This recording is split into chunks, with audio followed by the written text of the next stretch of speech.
This is Daniela, and I am with Dr. Carolyn Matzinger, a good friend of mine whose son actually has Angelman syndrome. So, Dr. Matzinger wanted to introduce Hi, I'm yourself. Dr. Matzinger, and I'm an internal medicine specialist, and I focus on anti-aging, health, and wellness. You know, I approach medicine by getting to the root cause of the problem. Our son Harley, who's now 17, he'll be turning 18 in January, believe it or not. He has a rare genetic condition called Angelmann syndrome. Angel like an angel man syndrome. And that manifests, so there's deletions on chromosome 15, and it manifests as developmental delays in language and motor skills. I had conversations with his pediatrician. Yes, he's not meeting them, he's a little delayed, but so we just decided to let's keep an eye on it, right? So probably he was about a year and a half or so, and my husband noticed that he was having little tics, right?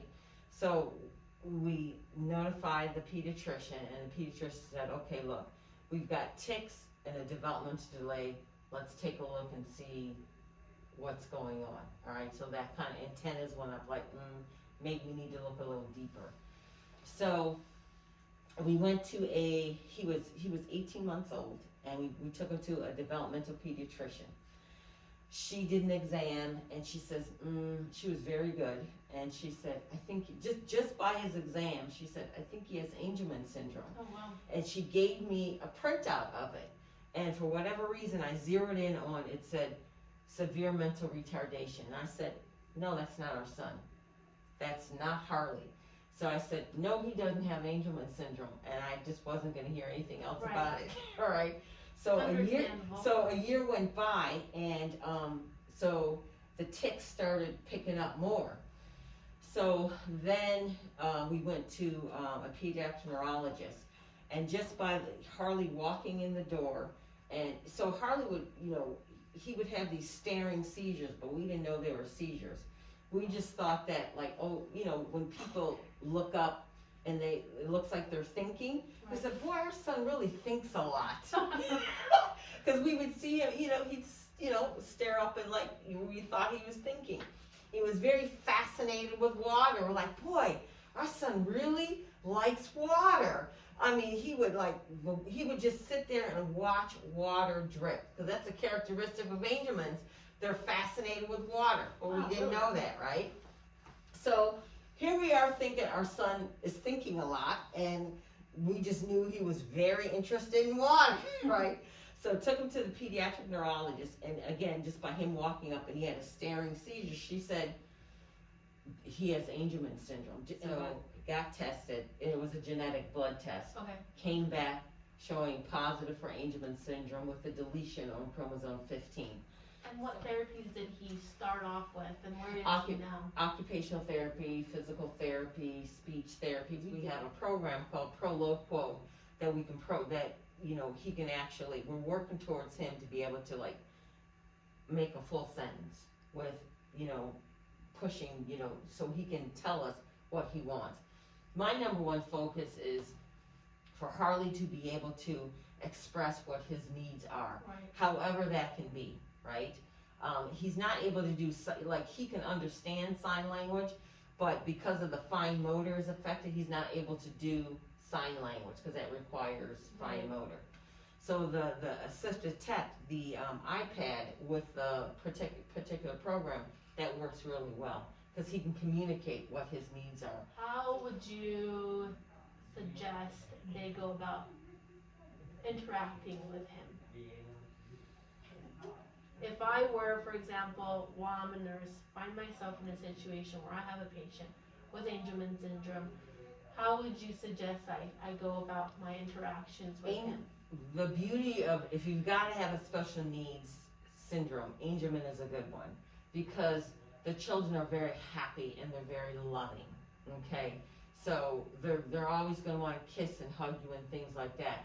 I think with any special needs child, when you're interacting with them, you want to be calm, okay? Because they pick up on your energy. And if you're afraid of them, like, we can be out in Walmart, and I would have Harley take something out of the cart and put it on the conveyor belt, and you could see the the cashier like standing back, like people, they're like afraid of him, or people are staring when you're out and about. I would say to interact is just be very calm, because again, they pick up on that. And just, you don't need to yell or anything like that, just speak in a calm fashion. And just, again, just calm, like no, like, sudden jerky, like, coming at them, Sure. Things like that, just calm.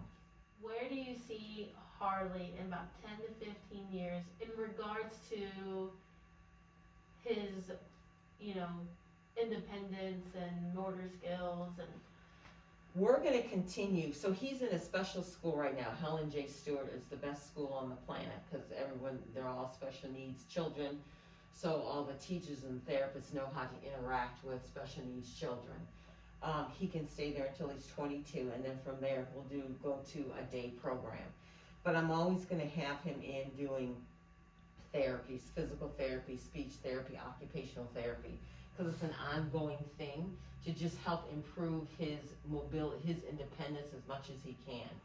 So, and we encourage him to be as independent as he can. So, again, putting on, like, I'm so excited that I can hand him his socks and he can get his socks on. He can get his pants on. His shirt, I have to hand him his shirt a certain way, and he can put it over his head and wiggle his arms in. He can get out of his clothes, no problem, especially when you don't want him to, but getting dressed, so that's a big deal. When I'm washing his hair, I'll say, Harley, wash your hair, and he'll pat like this, Yeah. Brushing his teeth. He can hold the toothbrush in his mouth, but he doesn't have the fine motor to actually go around. When I put lotion, I'll have him put lotion on, I'll put lotion in his, I'll have him squeeze. I'll say, rub your hands, he'll go like this, and I'll say, rub your arms. So he'll go like, is he going the whole way? No, but he knows he'll do that. Or else he'll go like this for his legs. Do you know what I mean? So he gets the concept, and he's doing his best as he can. He can feed himself. Does he make a mess? Yes. But he can feed himself. We're happy about that. I like to see him, he can drink, he can pick up, his little water bottle. Oh, he had surgery, so, ankle surgery, and so he's in a cast. He's wheeling himself around in the wheelchair. It's hilarious to see him do that. So, as much as he can do himself, I'm very excited. We encourage him to be as independent as he can.